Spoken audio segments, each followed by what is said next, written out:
বীরভূমে সভা করতে গিয়েছিলেন তৃণমূলের সর্বভারতীয় সাধারণ সম্পাদক অভিষেক বন্দ্যোপাধ্যায়। তা বলে কি তারাপীঠ মন্দিরে পুজো দেওয়া হবে না? সেটাও হলো। আবার বীরভূমের ভূমিকন্যা সোনালী খাতুনের বাড়িও গেলেন, যাকে অবৈধ বাংলাদেশি বলে সে দেশে পাঠিয়ে দিয়েছিল বিএসএফ। পরে আদালতের নির্দেশে তাকে ফিরিয়ে আনে ভারত সরকার। সোনালী সদ্যজাত সন্তানের নাম রাখলেন আপন। সেই সঙ্গে রামপুরহাটের সভা থেকে বিজেপিকে তোপ দেগে দাবি করছেন আসন্ন বিধানসভায় তৃণমূল ২৫০-র বেশি আসন পাবে। এর আগে বীরভূমের মাটিতে দাঁড়িয়ে বড় ভবিষ্যৎবাণী করেছিলেন তৃণমূল নেতা অনুব্রত মণ্ডল। তিনি দাবি করেছিলেন ২৩০ থেকে ২৩৫টি আসনে জয়ী হবে তৃণমূল।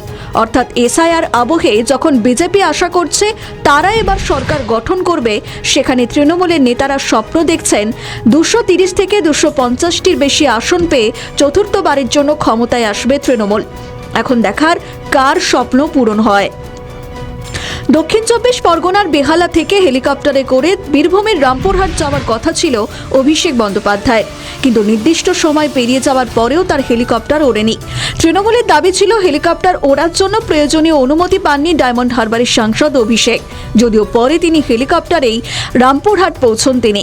যদিও তার ঝাড়খণ্ডের মুখ্যমন্ত্রী হেমন্ত সোরেনের সহায়তায় তাদের একটি কপ্টার ভাড়া নিয়ে প্রথমেই বীরভূমের রামপুরহাট বিনোদপুর সভার মাঠে পৌঁছে প্রায় ৪০ মিনিটের ভাষণ। তারপর সোনালী খাতুনের সঙ্গে দেখা করার জন্য পৌঁছে যান তিনি।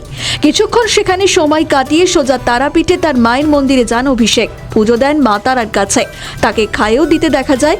প্রায় ৩০ মিনিট তিনি মন্দিরের মধ্যেই ছিলেন। বঙ্গ রাজনীতির বিশ্লেষকরা বলছেন এবারের ভোটে মমতা বন্দ্যোপাধ্যায় থেকে বেশি সক্রিয় অভিষেক, তাই প্রচারেও রাখছেন বৈচিত্র্য। সর্বধর্ম সমন্বয় বার্তা দিতেই হয়তো একই সফরে সোনালীর বাড়ি থেকে তারাপীঠের মন্দির ঘুরলেন। রামপুরহাটের সভামঞ্চে শতাব্দী রায়, অনুব্রত মণ্ডল, কাজল শেখের মতো জেলার প্রথম সারির তৃণমূল নেতা, মন্ত্রী, সাংসদরা, যাদের মধ্যে কয়েকদিন আগেও ছিল বিবাদ, অভিষেক জেলায় আসতেই তারা এক মঞ্চে হাজির। ওই মঞ্চ থেকে এসআইআর নিয়ে সুর চড়ালেন ডায়মন্ড হারবারের সাংসদ। বললেন যতই এসআইআর এর ষড়যন্ত্র করুক, আরও আসন পেয়ে তৃণমূল কংগ্রেস শক্তিশালী হবে। ভেবেছে ধমকে চমকে চোখ রাঙিয়ে টাকা আটকে শিক্ষা দেবে। আবার বীরভূমের দাপুটে নেতা অনুব্রত মণ্ডলের প্রসঙ্গও টানলেন। অভিষেকের কথায়, কাল শুনলাম কেষ্টদা তারাপীঠে গিয়ে বলে এসেছেন ২০০-৩০০টা আসন চায়। আমি আজ আরও ২০টা বাড়িয়ে বলবো ২৫০টা চাই।